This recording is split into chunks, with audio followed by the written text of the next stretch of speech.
First to you, Suman C. Raman. Are you surprised by the kind of north-south divide being brewed, or is this just the nature of politics in Tamil Nadu, which is so distinctive to the politics of the Hindi heartland?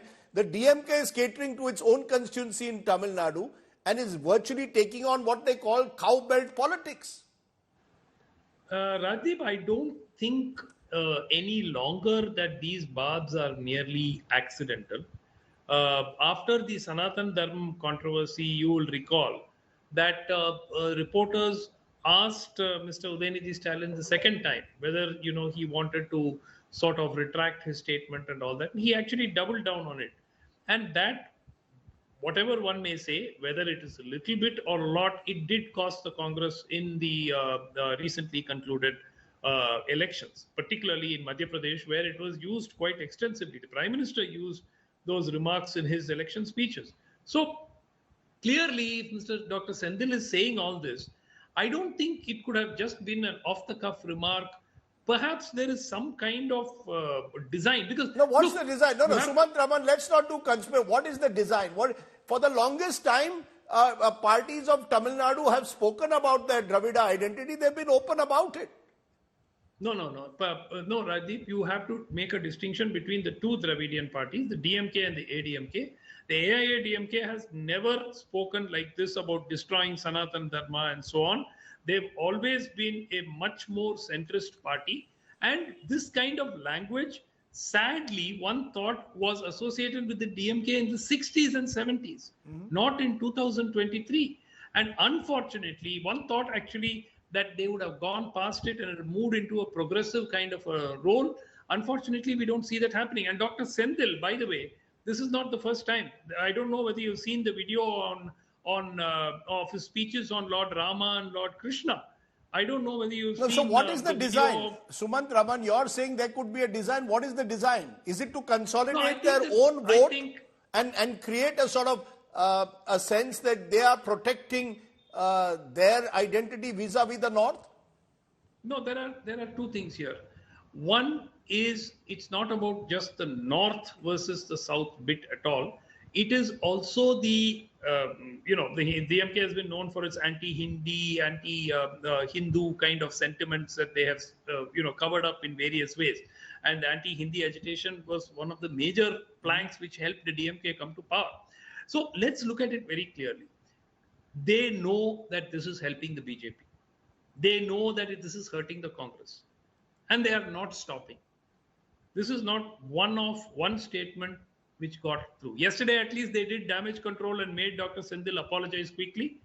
But tell me, Rajdeep, do you think they don't know the damage that this will cause to their own alliance partner? Okay. So you're saying that I have a feeling, let me tell you, I think that there is some kind of understanding with the BJP to potentially embarrass the Congress in some form or the other.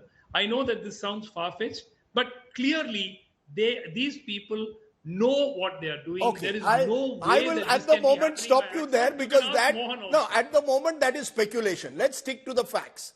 Professor Shahstri, one fact, and I'll put up the graphic.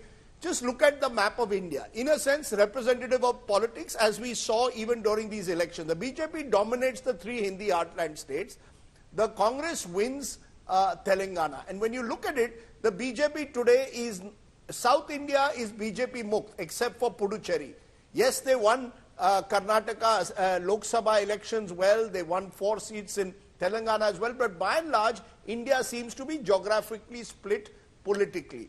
Is this a reflection of that, of this north-south split that we are seeing echoing in Parliament, or possibly from both sides, the opposition and the BJP? Rajdeep, I'll make one broad point first and then the supplementary point you're talking about. I think for me there is no question of doubt that the trajectory of politics south of the Vindhyas is very different from the trajectory of politics in the north. And this is not something which we only see in the 21st century.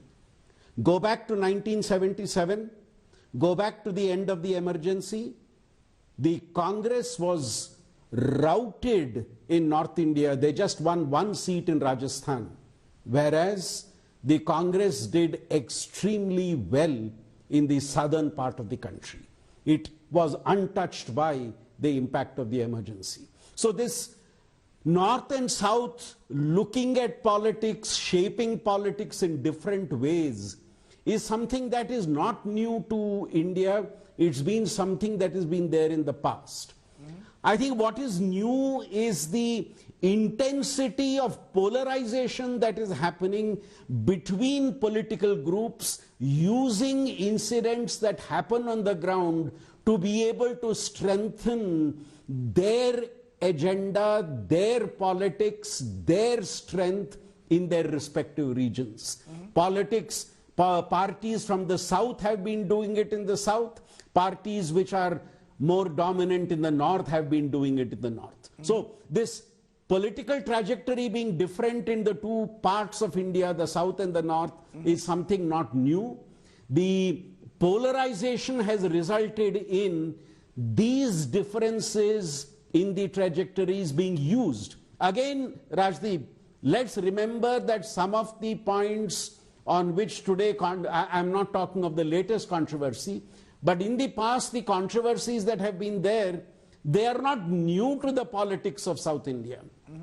Go back to E.V. Ramaswamy Nayakar's days, there were much stronger statements made by him at that point of time. And that has been central to the politics of Tamil Nadu. But let's also remember the backward class movement came in the south much before even the whiff of it was heard in the north. So you have very different type of politics in the two regions. The only thing is today, parties in both areas are trying to use this to be able to shape their political agendas. Therefore, R.P. Singh, it appears at the moment that the BJP is consolidating itself in the Hindi heartland, and the opposition parties, particularly the regional parties and to some extent the Congress, have consolidated themselves in south of India. The BJP for a long time was accused of playing Hindi, Hindu, Hindustan politics, which made their entry into South India more difficult.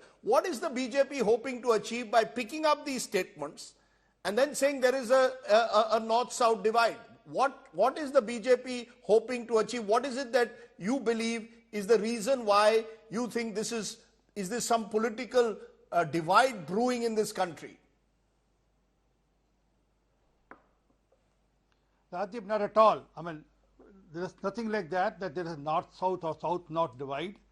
Although you think that way because you only offered Mysore Park to Amit Malviya, not the Khurmes from Chhattisgarh to Amit Malviya. You should have got Khurmas also from Chhattisgarh.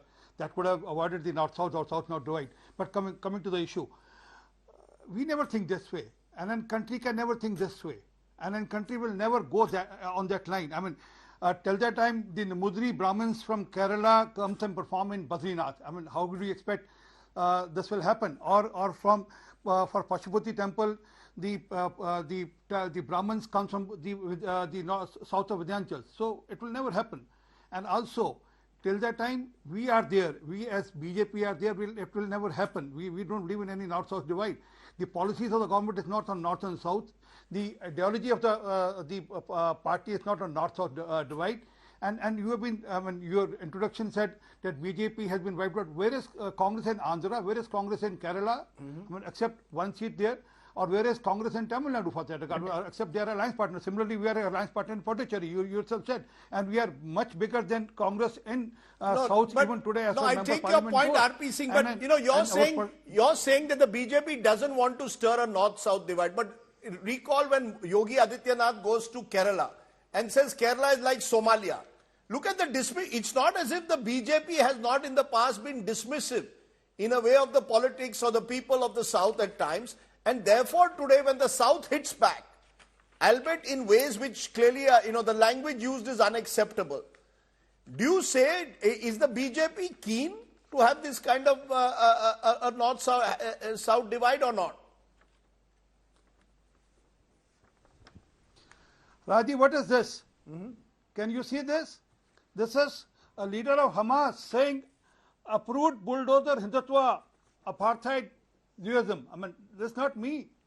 So if Yogi ji goes and tell this in the Kerala, what's wrong in it? Because they are trying to divide society on name of religion. That's what Congress has been doing. They started with religion, caste, north, south, north. I mean, they'll use anything for their political benefit. I'll give you one example and it will be clear. Kamal Nath is the best example. He was the one who introduced Bhandrawala to the country. He is the one who's in a closed door said, "Hame Muslimano ke vote mil jaye to we will win." He is the one who said, "We are for Hindu Rashtra." They will go to any state. So you're saying the Congress is talking, okay. The culture and the DNA of the Congress You're is. saying that the Congress is doing this. Can I complete another 5 seconds? Yeah, go ahead. 5 seconds. Their CM designate, what he said? Oh, that KCR is a Kurmi. Now, how will they have alliance partner, alliance with this Nitish Kumar? Nitish Kumar is a Kurmi. So, and he said their DNA is of a lower grade than the Telangana DNA.